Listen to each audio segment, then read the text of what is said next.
buena nueva de nuestro Señor Jesucristo según San Mateo. Gloria a ti, Señor.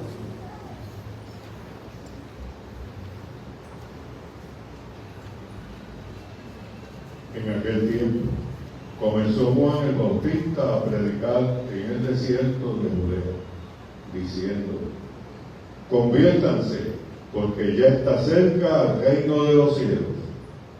Juan es aquel de quien el profeta Isaías hablaba cuando dijo: una voz clama en el desierto, preparen el camino del Señor, enderecen sus senderos. Juan usaba una túnica de pelo de camello, ceñida con un cinturón de cuerda, y se alimentaba de saltamontes y de miel silvestre. Acudían a oírlo los habitantes de Jerusalén, de toda Judea y de toda la región cercana al Jordán. Confesaban sus pecados y él los bautizaba en el río. Al ver que muchos fariseos y saduceos iban a que los bautizara, les dijo: raza de víboras, ¿quién les ha dicho que podrán escapar al castigo que les aguarda? Hagan ver con obras su conversión y no se hagan ilusiones pensando que tienen que por padre Abraham, porque yo les aseguro que hasta estas piedras puede Dios sacar hijos de Abraham. Ya el hacha está puesta a la raíz de los árboles, y todo árbol que no dé fruto será cortado y arrojado al fuego. Yo los bautizo con agua, en señal de que ustedes se han convertido, pero el que viene después de mí es más fuerte que yo, y yo ni siquiera soy digno de quitarle las sandalias. Él los bautizará en el Espíritu Santo y su fuego. Él tiene Jesús.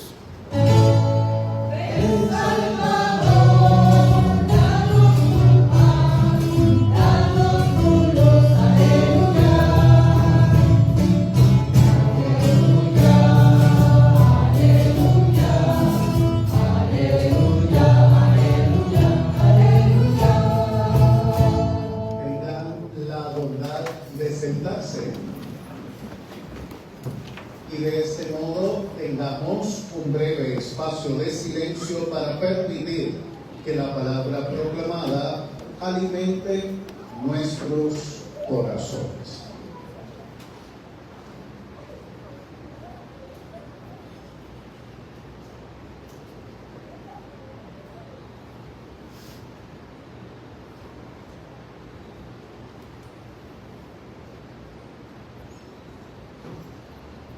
Escuchar tu palabra, Señor, es una hermosa bendición. Escuchar tu palabra, Señor, es un gran privilegio. Escuchar tu palabra, Señor, abre nuestras puertas para seguir avanzando en la fe, creciendo en la esperanza y consolidando en todos y todas el amor. Y más en este tiempo hermoso, fascinante, o como he planteado, con un encanto especial. El tiempo del Adviento.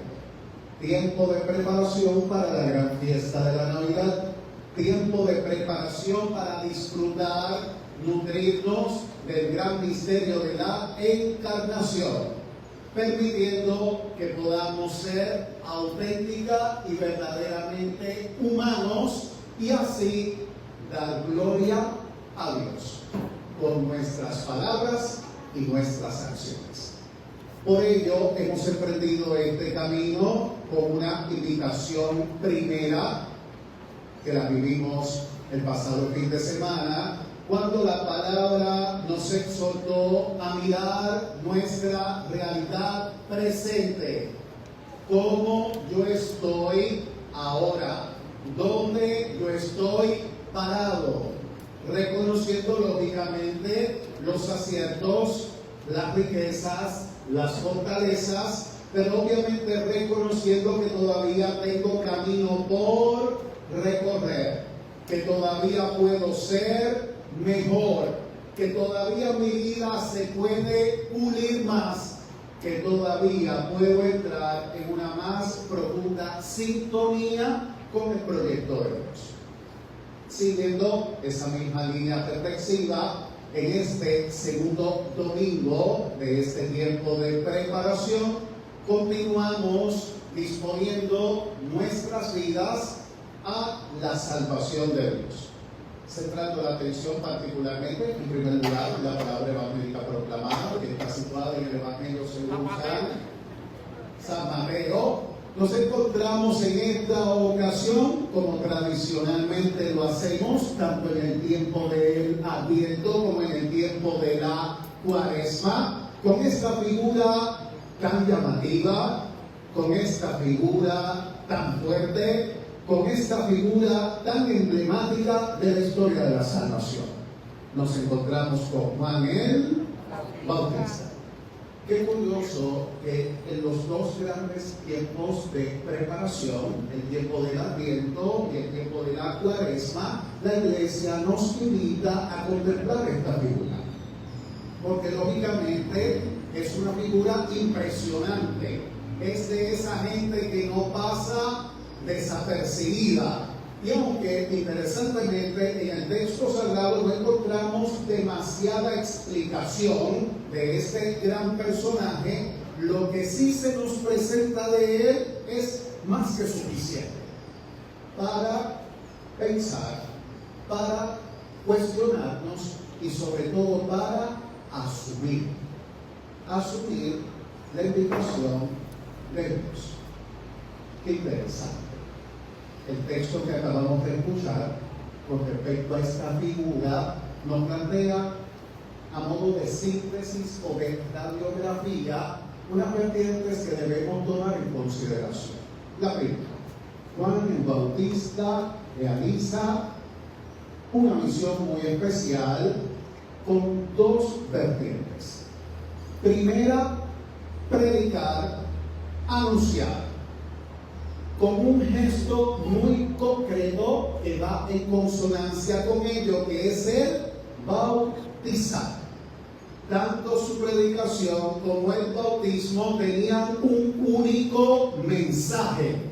¿Cuál es ese mensaje? Conviértanse porque está cerca el reino de los cielos. Le tenemos una pauta. Segunda pauta. Señala el texto que esa predicación de Juan el Bautista, esas palabras y esas acciones, él las realizaba en un escenario o entorno concreto. ¿Cuál era ese escenario? El desierto. Ahora bien, interesantemente, en el relato que acabamos de escuchar del Evangelio según San Mateo, Mateo cita al profeta Isaías. Porque, lógicamente, Juan el Bautista no es el primer profeta. En el Antiguo Testamento, un sinnúmero de profetas también machacaron en esa dirección. Pero, particularmente, cita al profeta Isaías diciendo: una voz clama o grita en el desierto, preparen el camino del Señor, allanen o enderecen sus senderos. Desierto. Es importante que tengamos en cuenta lo siguiente. Cuando se menciona el elemento del desierto, se menciona por dos razones fundamentales. La primera, porque fue el espacio físico en el cual el Bautista se desarrolló o se desenvolvió ministerialmente hablando. Su predicación fue en el desierto, geográficamente hablando. Ahora bien, también es importante que entendamos que el Bautista estaba inmerso en un escenario con una vertiente existencial. O sea, no solamente hablamos del desierto de manera geográfica, sino que también hablamos del desierto de manera existencial. ¿Y a qué yo me refiero con eso? Que las cosas en aquel tiempo no andaban bien, que mucha gente andaba al garete, que había cantidad de personas que aún con la predicación de los profetas le pichaban, no le hacían caso, hacían lo que le daba la gana. Por eso hablo de un desierto existencial, amén, de un desierto geográfico. En ese escenario se produjo Juan el Bautista. Y por esa razón, a renglón seguido, interesantísimamente, el evangelista se preocupa por darnos a nosotros una descripción concisa del estilo del Bautista. Lo que decía, lo que comía, cómo se vestía, queriendo señalarnos qué cosa. Que el Bautista no solamente predicaba con sus palabras y con el gesto, sino que predicaba con todo su ser. El mensaje de Juan el Bautista era uno. No era que él era bla, bla, bla, bla, bla, bla, y a la hora de la verdad, no. Sino que el Bautista hablaba, predicaba, pero también vivía. Vivía lo que predicaba. Lo vivía en primer lugar de él, para que así otras personas se unieran a él, se contagiaran de ese momento histórico tan importante y significativo. Interesantemente, a la continuación del texto, pone un ejemplo de la predicación del Bautista y señala que al Bautista se le acercaba un montón de gente y que ese montón de gente él le predicaba y él lo bautizaba. Entre ellos dice el texto que se acercaban fariseos y saduceos. ¿Qué le decían los fariseos a los saduceos? Raza de víboras. Le tiraba con todo. ¿Por qué? Porque bien sabemos que aquella gente era gente religiosa, pero a la hora de la verdad era bla, bla, bla, bla, bla, y a la hora de hacer, nada. Y por esa razón, en ese discurso contenido en el texto evangélico, el Bautista avala lo que se dice, pero señala claramente de que si ellos se querían convertir de verdad, tenían que obrar. Si ellos querían verdaderamente convertirse, no solamente eso se tenía que quedar en la palabra, sino que tenía que concretarse en la acción. Brutal. Por tanto, mensaje. Una llamada a la coherencia. Una llamada a ser íntegros. Una llamada a ser uno. Una llamada a no tener múltiples personalidades, una llamada a obrar con honestidad, una llamada a obrar con sinceridad, coherencia de vida. Obviamente eso se dice fácil, pero ponerlo en práctica en el calibre de Juan el Bautista no es tan fácil. Por esa razón, la coherencia de vida la coherencia se convierte en un proyecto de vida. Todos los días yo tengo que estar atento, pendiente a que mi vida sea coherente y yo, a través de mis palabras y de mis acciones, pronuncie no 2 discursos o 3 discursos, sino que lo que pronuncie sea un solo discurso. Y obviamente, ojalá ese discurso sea el discurso de ¿quién? El discurso de Dios. De eso se trata. Los efectos de eso, ¿cuáles son? La primera lectura que hemos escuchado está tomada del libro del profeta ¿quién? Isaías. El profeta Isaías. Y en ese texto del profeta Isaías, como yo dije la semana pasada, Isaías nos pone a soñar en grande, a mirar con amplitud, a mirar con profundidad, a anhelar que lo que humanamente es imposible para Dios sí es posible. Entonces, el texto que acabamos de escuchar, Isaías sueña con un dirigente que tenga los pies bien puestos en la tierra, que sepa lo que tiene entre manos y sobre todo que actúe con rectitud y no actúe con doble vara, que no tenga doble discurso, que no tenga doble intención, sino que tenga y se conduzca con una recta intención, con un solo discurso, con coherencia. ¿Cuál es el resultado de eso? Que si yo actúo de esa manera, las cosas fluyen.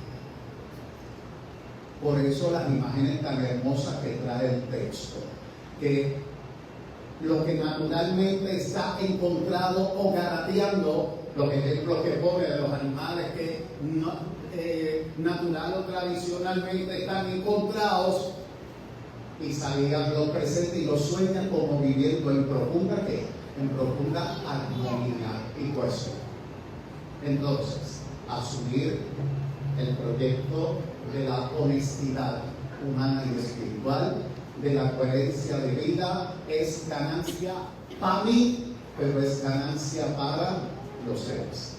Nosotros que estamos centrando nuestra atención particularmente en el escenario familiar, qué gran favor le hacemos a la familia si cada día tratamos al menos un poquito, avanzando un poquito, para vivir en coherencia, para vivir en honestidad, para ser simplemente unos y para abrir nuestros corazones al gran regalo de Dios.